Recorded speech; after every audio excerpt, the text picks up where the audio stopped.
Straight hair doesn't have to be boring. It can still have a lot of life and volume and move and shape, but it doesn't have to be flat just because you used a flat iron. Today I'm walking you through the steps I take to ensure I have volume and lift to my hair. I can get an extra day out of it, but I'm using the flat iron to achieve this look. So keep watching if you want to see how to get this style. Roughly 100,000 years ago, give or take a couple thousand years, I filmed a hair tutorial called, very creatively, how to apply a Quaj uplifting foam and flat iron your hair. Or I may have just done my bangs, I can't remember, but I don't even think the video is still working. But I'm here today to redo it. So I've gotten a lot of questions about how I style my hair straight and still have volume in it. I wore my hair straight for so many years, and then I've just been on this curly kind of beachy wave kick for the past couple. But now that it's getting a little longer, I've been doing it straight more often. Anyway, what's the point of telling you this? I'm back to doing it straight. I'm getting more questions about it. So I have in front of me here 4 products that I always use. No matter what, I try a lot of products. These are my 4 that I go to. So let's start with the blow dry spray. This is the L'Oreal Blow Dry Quick Dry Primer. I just lift my hair, spray this kind of mid-shaft to ends all over. I see a big difference days that I use a blow dry primer and days that I skip it. Then, next up, a Quaj uplifting foam.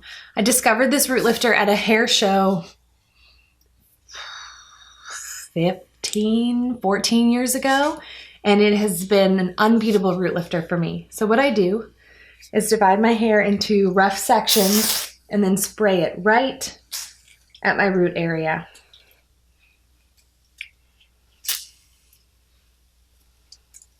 And then I go to the back.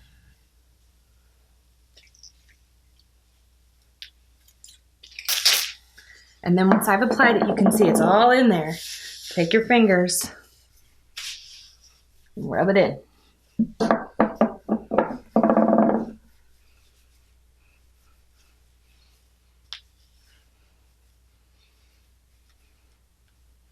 So then I'll dry it.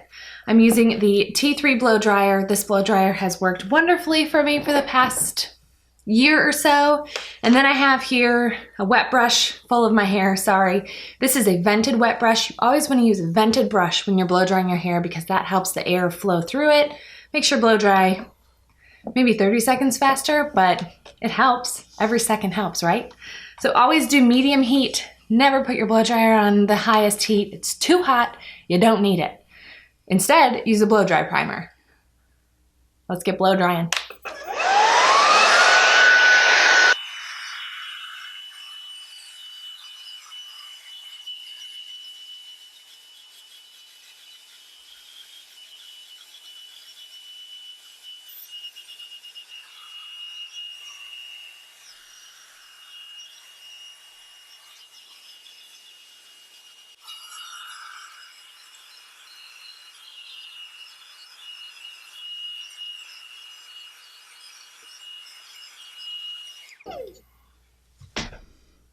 I'm not even lying when I say I let my hair cool like this for a couple minutes. I even do this in the gym locker room. I'm okay with it. So once it cools down a little bit, I start to expose myself by letting that hair cool forward. Hang on.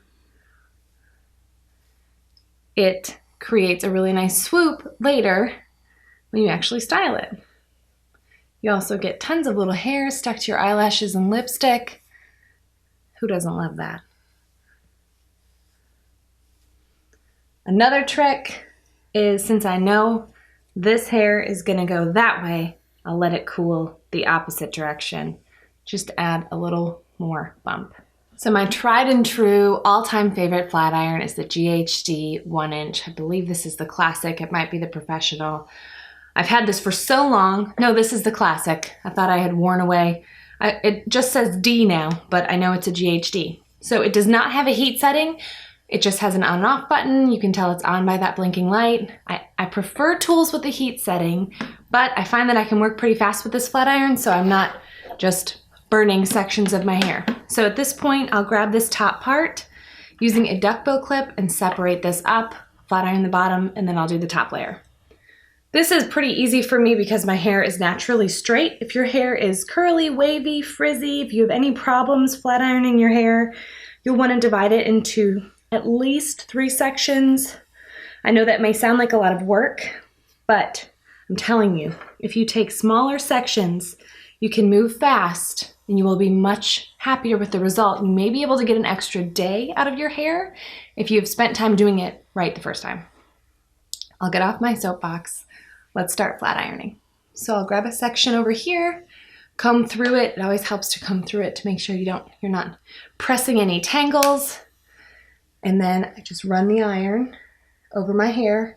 I have my wrist bent the whole time. You can see the iron is bent, so I can get a little bend right at the end there. I'm not a stick straight hair kind of gal, which is why I'm using the flat iron to bend the ends a little bit.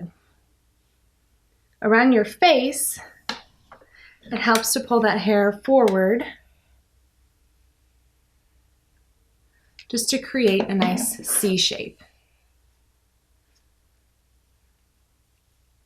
Because my hair is naturally straight, it's not vital for me to go very close to my root area, but if you have curly hair, wavy hair, frizzy hair, you should really start closer to your root for flat ironing.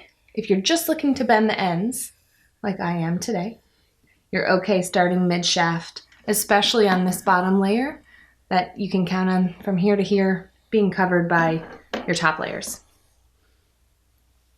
All I'm doing is just grabbing sections from the back, combing them out, putting the iron in, turning my wrist about 45 degrees, and then pulling the section through. So this left side flat iron with a little bend under, this right side nothing's been done to it except to blow dry. You can see why I use the flat iron to bend the ends.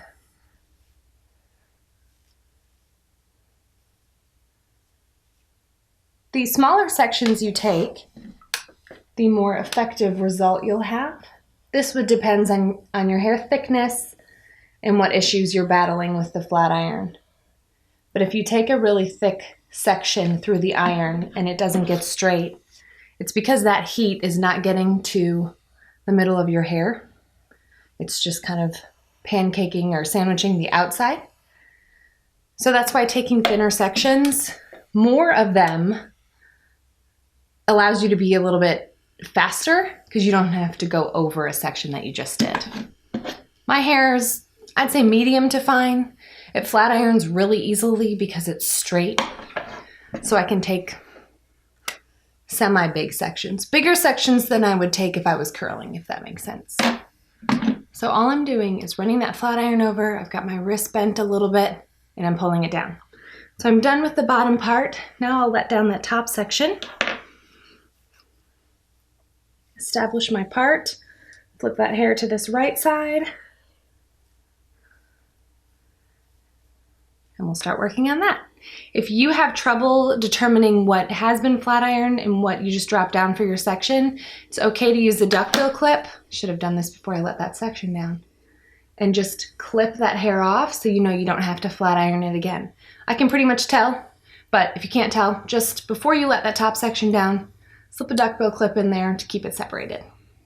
So working on the top section, I will be putting the flat iron in a little bit closer to the root to encourage some lift. So I've got a section here holding it straight out from where it grows. Not down here, not over here, straight out. Putting the flat iron in, lifting it up, and then still following that same C shape. I'm using my other hand to hold that section. Can you see that? And then when you comb it and drop it down, you have this beautiful section going towards your face and tons of lift right there at the crown. If you don't use a root lifter, you won't get that same hold. You could spray a little bit of a, like a working hairspray, a lower number than say number 25, which is my favorite by Kenra. If you're using Kenra, I'd say number 8 or 12. To give a little bit of hold. So again, flat iron is at the root, lifting it up, And just bending those ends under. Just like that.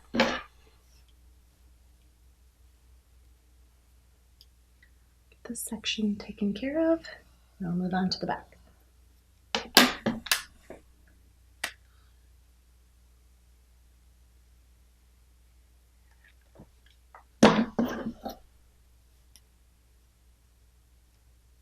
So, lots of volume over here.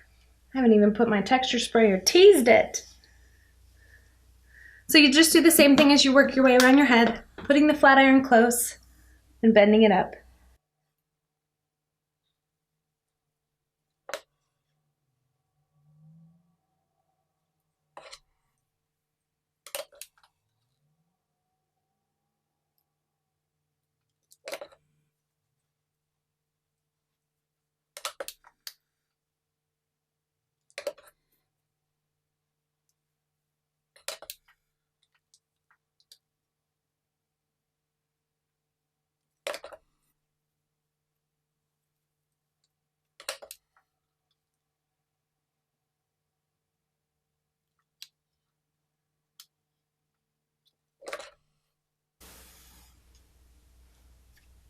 So once the sides are flat ironed, grab the front section. If you have bangs, this is my tip for bangs. I don't have bangs, I just kind of have a shorter face frame on this side.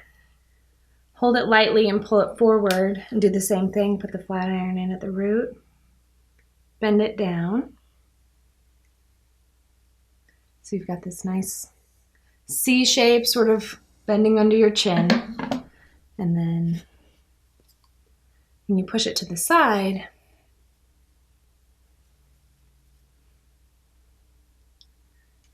get a little hairspray in there, you'll have a nice swoop going away.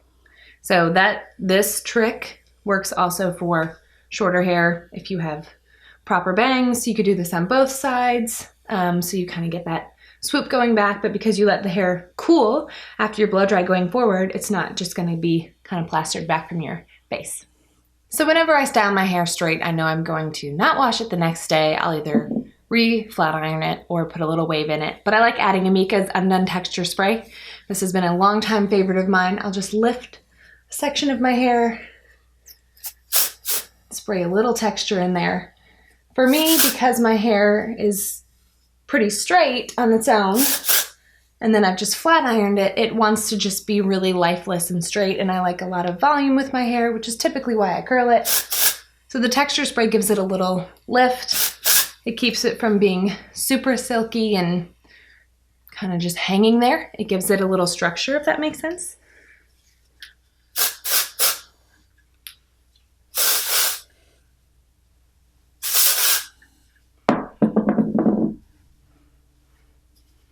It kind of gives it that day 2 feeling.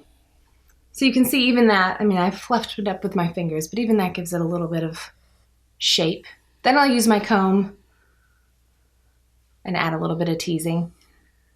Again, this part, totally optional, depends on your hair type. Mine naturally wants to fall flat and be really smooth and silky, which many people want for their hair. I want the opposite. I want texture and volume. So I'm just lifting up a section, using the fine tooth part of my comb, combing the hair toward my scalp to add a little volume. A little, just a little. A lot of this will come down, you'll see.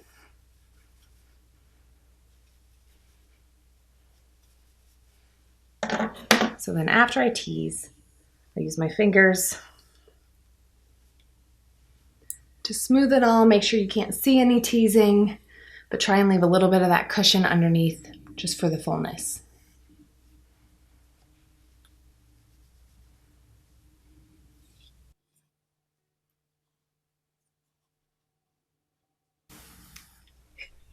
So then to finish, all-time favorite, Kenra Volume 25.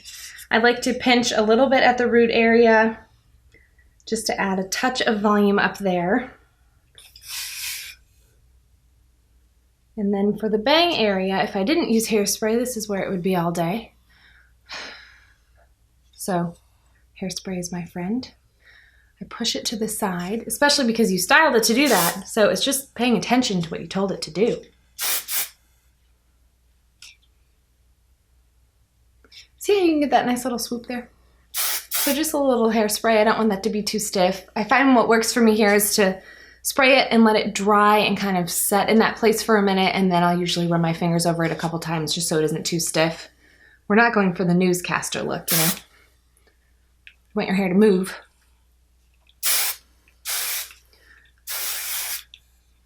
Okay, so most of that hairspray was concentrated here and up just to see a hair. Just to make sure I keep some volume up in my root area because my hair tends to go flat. If your hair does not go flat, you can skip the hairspray altogether, or you can choose a softer hold hairspray. But this is the final look. Smooth, soft. This I could easily get another day out of just with my hair texture, but these products help a lot for volume if you found that flat ironing your hair meant really flat hair. It doesn't have to be. You can see that. You can get volume out of it. You just have to make sure you're lifting the section away when you get to this crown area, using a texture spray, using a root lifter before you even blow dry, and then use some hairspray so you can hold it in place. But you get nice sleek ends, and it's just a nice polished look.